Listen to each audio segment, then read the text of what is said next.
Xin chào mọi người, thì mình là Kim Yến, là thành viên của nhóm Bảo Bối. Thì ngày hôm nay, chào mừng bạn đã đến với buổi phỏng vấn hỏi gì đáp đó của người lạ của nhóm chúng mình.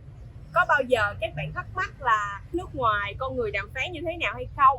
Và liệu rằng khi mà đàm phán một vấn đề nào đó thì người Việt Nam và người nước ngoài có thể đàm phán ra sao? Thì ngày hôm nay, nhóm chúng mình sẽ cùng đưa các bạn đi giải đáp thắc mắc đó. Let's go!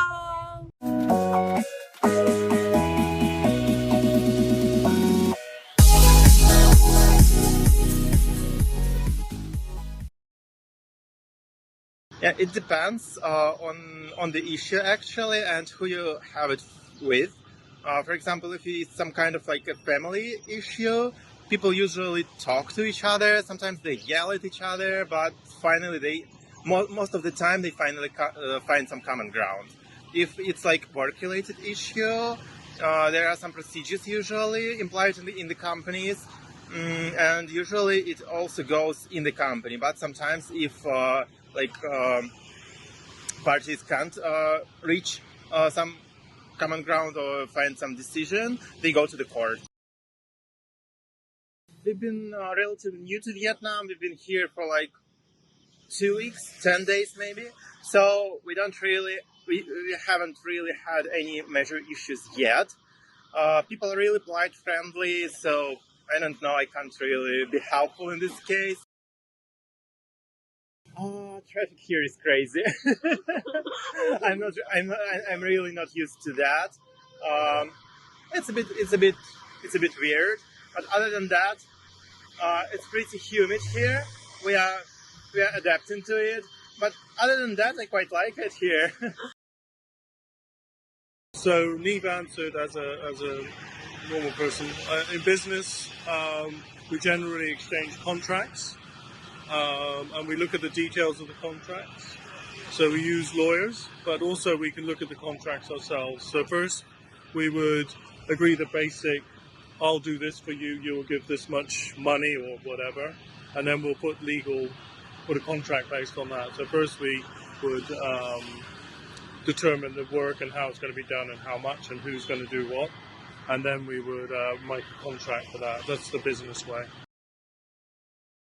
In Vietnam, for example, my company has an agent who helps us. So the negotiations then go between us to an agent to the client, and then back through the agent to us. So it usually just takes a little bit longer, and everyone does business in a slightly different way.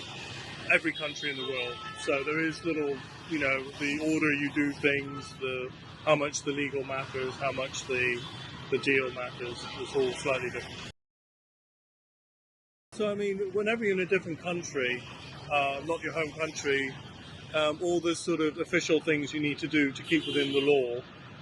So like when in my home country, I understand what they are, like you do here. But when I work here, we might do something that could be wrong or illegal. We need to get permission from a ministry, or we need to get permission from some sort of regulator to make sure that we're operating within the law of the country. So then we also need the agent and sometimes the client to help us understand if we're doing everything correctly and not breaking any laws, which is the main thing, because that's not good.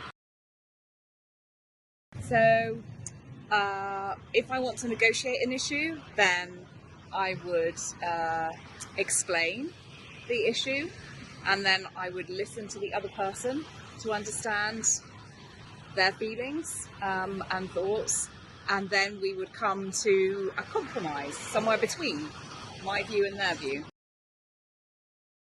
I don't have a lot of experience of Vietnam, but it seems very similar. People are the same across the world, so we all want to make things the way that works for us, and the other person wants that too, so I think it's not very different now. Okay, so I think the most difficult thing is language barrier, because I don't speak Vietnamese and the Vietnamese person may not understand my English as well.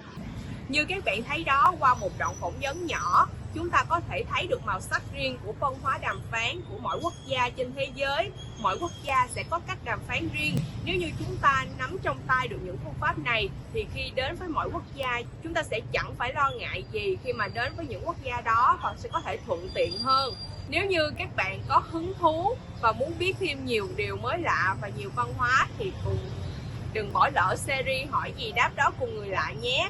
Còn bây giờ thì tạm biệt và hẹn gặp lại các bạn. Cảm ơn mọi người đã lắng nghe.